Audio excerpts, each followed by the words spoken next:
Hello guys, so today I will explain how a simple autonomous robot works. So here I built a small short prototype, simple prototype, to explain how an autonomous robot works actually.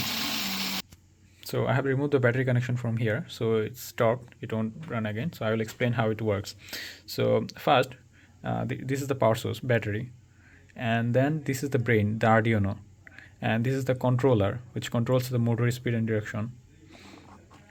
And here you can see it is an eye of the robot. So here it can see whether there's an object in front of it or not. And this is the thing, it's like our neck, we can rotate our neck to see it from different directions. So normally this ultrasonic sensor it attached to the servo motor, so that it can rotate and see in different direction whether there's an object or not. So if there's an object, so it can detect it and it will send that signal to this Arduino Nano, and Arduino Nano will detect and it will decide whether the robot should move or in which direction the robot will move.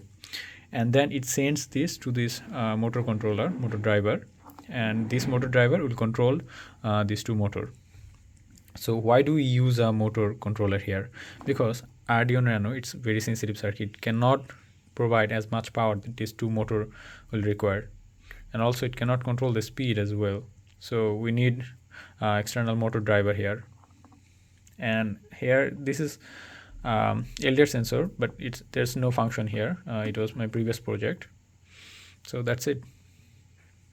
So to finalize, this is the eye, like an head, and this is like the neck, and this Arduino Nano, it's like the brain which decides where to move, and these two are like our legs, and this battery is like the power source, like the muscle, the energy, and this thing just controls the speed.